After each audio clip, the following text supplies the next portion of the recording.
अस्सलामुअलैकुम everyone, hope all are you good and good morning. Hopefully सब ठीक होंगे और खुश होंगे।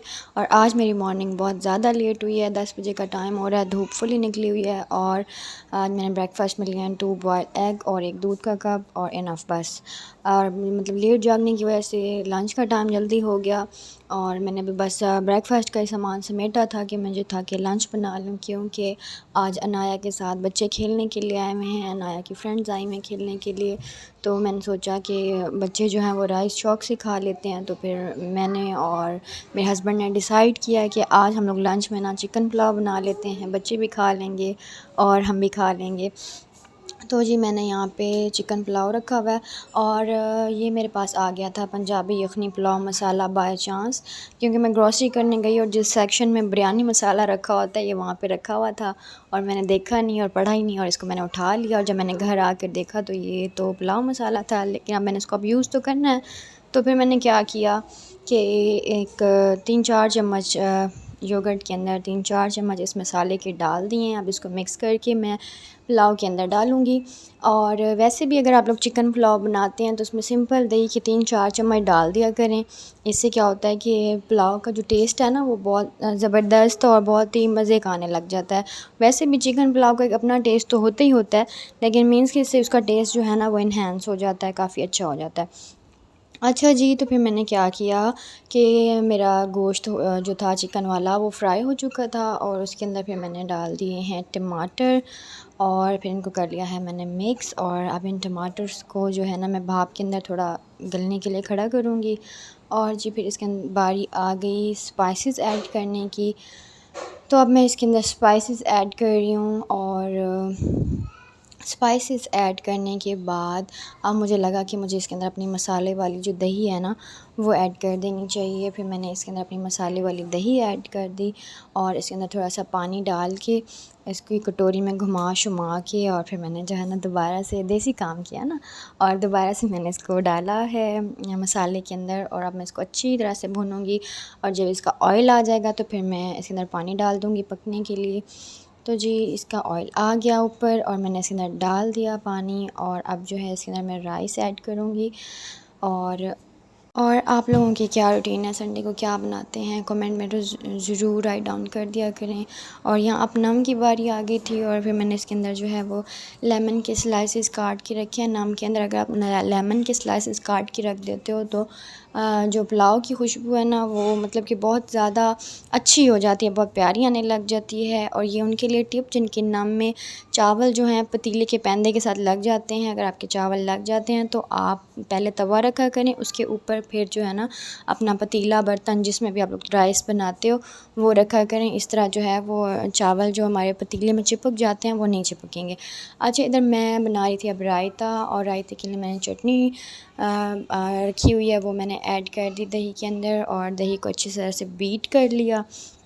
और फिर मैंने इसके अंदर डाले हैं के लिए काटे हैं क्यूकम्बर और अनियंस छोटे छोटे। और फिर मतलब उससे क्या होता है कि आपको अलग से सैलड नहीं बनाना पड़ता। इस तरह होता है कि आपको अलग से या सैलड भी बनाना पड़ता है और रायता भी। मैं फिर सैलड और रायता इकट्ठा कर देती हूँ और मतलब कि उसका ना टेस्ट भी अच्छा सा आने लग जाता है।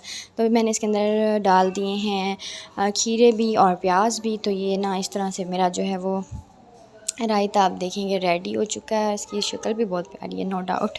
अच्छा, अब नम लगाया हुआ था मैंने, भी नम में थोड़ा सा टाइम था, फिर मैंने सोचा कि ना वो निकाल लेती हूँ, बर्तन निकाल लेती हूँ। और मेरे इस किचन में ना स्पेस बर्तन की बहुत कम बनाई हुई है उन लोगों ने। अभी जो मेरा एक डिनर सेट है ना वो मैंने अभी स्टोर में रखा हुआ है, तो मैंने बिल्कुल निकाला ही नहीं। अभी ये एक ही डिनर सेट यूज़ कर रही हूँ मैं। और फिर मैंने सोचा कि अभी स्पेस नहीं है तो उसको पड़ा रहने देती हूँ। और यहाँ पे मैं सारे जो हैं वो बर्तन जो यूज़ करने थे मैंने निकाले और फिर जो क्लीन करने वाले थे उन्हें क्लीन किया। यूज़ तो ये डेली ही होते हैं लेकिन क्लीन तो फिर करने ही है ना। अच्छा जी, फिर उसके बाद हमारा लंच रेडी हो गया था और जी ये मेरा पुलाव अच्छा सा बच्चे भी शौक़ से खा रहे थे। बच्चों को ना आजकल राइस बहुत पसंद है, मतलब कि हमारे दौर में इतना नहीं होता था, लेकिन आजकल बच्चे जो है ना ये राइस खाना बहुत ज़्यादा पसंद करते हैं। और जी मेरी एनी टाइम की फ़ेवरेट जो है कोल्ड ड्रिंक, और कोल्ड ड्रिंक के बगैर तो समझ लें कि मेरे हलक से कोई चीज़ उतरती नहीं है ना। बस ये फड्डे मैंने अपनी लाइफ में ख़ुद ही क्रिएट किए हुए हैं और इनके बगैर जो ना मज़ा ही नहीं आता, पता नहीं क्या है मुझे तो खाने का। हालांकि इवन में सब लोग बहुत ज़्यादा टोकते हैं कि बहुत ज़्यादा नुकसानदेह है, बहुत मतलब कम पिया करो, लेकिन मतलब कि बहुत ज़्यादा पीती हूँ मैं। और जी हमारे पास मौसम फिर इस तरह का हो गया, बड़ा प्यारा सा हसीन मौसम हो गया, लेकिन दिन में हमारे पास गर्मी जो है वो 48 पे थी आज, और शाम में जो है ना थोड़े थोड़े से बादल आ गए, अच्छे अच्छे से प्यारा प्यारा सा मौसम हो गया। और फिर हमने सोचा कि मौसम भी अच्छा हो गया तो थोड़ा ना हम बाज़ार का ट्रिप लगा लेते हैं, क्योंकि बच्चों के जो है वो ईद के आउटफ़िट लेने हैं और मतलब उनके शूज़ वगैरह भी लेने थे। तो हमने सोचा कि चलो ना मौसम अच्छा हो गया, तो अपना बाज़ार के लिए निकलते हैं। और फिर मैं मार्केट जाने से पहले ना फिर मैंने कहा था चलो मुँह हाथ धो लेती हूँ, थोड़ी सी फ़्रेश हो जाती हूँ। और जी ये आजकल मैं फ़ेस वॉश यूज़ कर रही हूँ, गार्नियर का pure active purifying face wash. और ये फ़ेस वॉश इतना कोई ज़बरदस्त है, मैं पिछले 2-3 साल से इसको गर्मियों में यूज़ करती हूँ। इससे क्या होता है कि ये आपकी स्किन पे से ना एक्स्ट्रा जो ऑयल होता है उसे कंट्रोल कर लेता है, और आपकी स्किन पे एक्ने पिंपल्स वगैरह भी नहीं होने देता। इवन अगर आपकी स्किन पे कोई पिंपल बन भी जाता है ना, तो जब आप इसे फ़ेस वॉश करते हो ना तो वो पिंपल ख़ुद ही ना ख़त्म हो जाता है, मीन्स के ना उसके लिए बड़ा ये हीलिंग का काम करता है। इसलिए ना मैं ये फ़ेस वॉश तो कहती हूँ कि जिनकी ऑयली स्किन है ना वो लोग मस्ट यूज़ करें। और ये मतलब आपको किसी भी बेकरी से मिल जाता है, कहीं ना कहीं पड़ा ही पड़ा होता है ज़रूर सा, और किसी भी सुपर स्टोर से मिल सकता है आपको। और जी फिर मैंने क्या किया कि मैंने अपना फ़ेस वॉश कर लिया, उसके बाद मेरी जो रेगुलर बेसिस की मेरी क्या कहते हैं तो तैयारी होती है वो की मैंने, मीन्स के जैसा कि मैंने रोज़ वाटर का स्प्रे किया, उसके बाद फिर मैंने अपनी फेयर एंड लवली लगाई, और फिर जो है वो मैंने अपनी लिपस्टिक वगैरह लगाई। अच्छा देखिए ना, घर के साथ साथ ना घर का ख़्याल तो रखना ही रखना है, उसके साथ साथ आपने अपनी स्किन का भी ख़्याल रखें, अपनी हेल्थ का भी ख़्याल रखें, क्योंकि अगर आप हेल्दी होंगी, आप यंग नज़र आ रही होंगी, आप और भी एनर्जेटिक लगेंगी, आप और ज़्यादा अच्छे से अपनी फैमिली का, अपने बच्चों का, अपने घर का ख़्याल रख सकेंगी। और अगर आप अपना ख़्याल नहीं रखेंगी अपनी हेल्थ का, और मतलब कि फ़िटे मुँह हुई रहेंगी सारा दिन, तो मतलब कि वो ना अच्छा नहीं लगता फिर। तो मतलब कि आप एनर्जी फ़ील नहीं कर रहे होते। मेरे कहने का मतलब आपको समझ आ जाना चाहिए अब, ओके। और फिर जी मैं रेडी हो गई और अब हम लोग घर से निकल रहे थे। फिर मैंने इज़हान का जो भी सामान उठाना होता है वो उठाया, और उसका फ़ीडर कैरी किया साथ मैंने, क्योंकि उसको भूख लगते कोई टाइम नहीं है उसका। और जी फिर मैंने उसका एक हैंडकरचीफ लिया, अपना मास्क लिया हैंड में, और उसका फ़ीडर बैग के अंदर डाला, और अब हम लोग जा रहे हैं मार्केट की तरफ। अच्छा जी, जिसको कुर्बानी के बकरे चाहिए वो मुझसे रब्ता करे, वक्त और जगह मैं बताऊंगी, खोलना आपने है। और ख़बरदार जो मेरी इस बात को किसी ने सीरियस भी लिया तो। और जी फिर हम लोग थोड़ी देर बैठे हैं चाचू वगैरह के घर, उसके बाद शाम टाइम में हम लोग आ गए थे मार्केट। और मार्केट में पहले हमने सिलेक्ट किए हैं अनाया के ड्रेसेस, और उसके बाद फिर अनाया का मैंने सबसे पहले ड्रेस सेलेक्ट किया। और मतलब कि इतने ज़्यादा कोई बच्चों के एक्सपेंसिव ड्रेसेस, और मतलब प्यारे तो हैं, लेकिन मतलब कि एक्सपेंसिव ड्रेसेस भी वो अच्छे लगते हैं जिनका स्टफ़ अच्छा हो। और आजकल तो बाज़ार में ये हाल है कि स्टफ़ अच्छा नहीं है, लेकिन फिर भी 2-2 3-3 हज़ार बच्चों के ड्रेसेस की जो है ना वो रेंज चल रही है।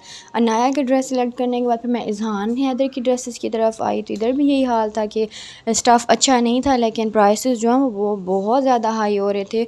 और अगर आप ब्रांड लेते भी हो तो मतलब कि उसका यार स्टफ़ तो अच्छा होना चाहिए ना, फिर तो इंसान उसको ना पे करता अच्छा भी लगता है। अच्छा जी, यहाँ पे फिर मैंने वो बड़े कंगाल शंगाल के और बड़े सोच विचार करने के बाद अपने बच्चों के ड्रेसेस सिलेक्ट किए, और ड्रेस सिलेक्ट करने के बाद अभी जो था ना इनका क्या कहते हैं, तो अभी इनके शूज़ की बारी थी। और मतलब कि मुझे ना अनाया का ड्रेस तो जल्दी मिल गया था, लेकिन इज़हान के ड्रेस के लिए ना मैं थोड़ी वो हुई थी, क्योंकि उसके पास सारे कलर अवेलेबल थे पहले ही। क्योंकि मैं गर्मियों की शॉपिंग बहुत ज़्यादा कर चुकी हूँ बच्चों की, तो थोड़ी ना मैं कंफ्यूज हो रही थी। और फिर जी हम लोग आ गए हैं शू स्टोर पर, और शू स्टोर पर एग्जैक्ट जैसे पहले हमने अनाया का ड्रेस लिया था, यहाँ भी अनाया का शूज़ लिया पहले, और फिर इज़हान का शूज़ ले लिया। और जो शूज़ अनाया के लिए मुझे पसंद आ रहा था वाइट कलर का, बहुत प्यारा शूज़ था, लेकिन वो जो है ना उसको ना एक नंबर बड़ा था, और उनके पास सिर्फ एक ही पीस पड़ा हुआ था। तो फिर वो मैंने उसको उसकी जगह पे कोई और शू लेके दे दिया। और फिर जब हमारी शॉपिंग कंप्लीट हो गई, हम घर की तरफ वापस जा रहे थे, तो घर की तरफ वापस जा रहे हैं। और इनकी जो ड्रेसेस हैं और शूज़ वो आपको ईद के व्लॉग में ही नज़र आएंगे। मैं आपको इस तरह अपनी शॉपिंग नहीं दिखाऊंगी इस व्लॉग में। तो फिर अब आएगा ईद का व्लॉग, तो तब तक आप लोग मेरे चैनल को सब्सक्राइब भी कर दें, बेल आइकन को प्रेस भी कर दें और अपने फ्रेंड्स के साथ भी शेयर कर दें। ठीक है जी, दुआओं में याद रखिएगा और हंसते रहें, मुस्कुराते रहें, अपनी ईद को अच्छे से सेलिब्रेट करें। टेक केयर, अल्लाह हाफिज़, बाय बाय।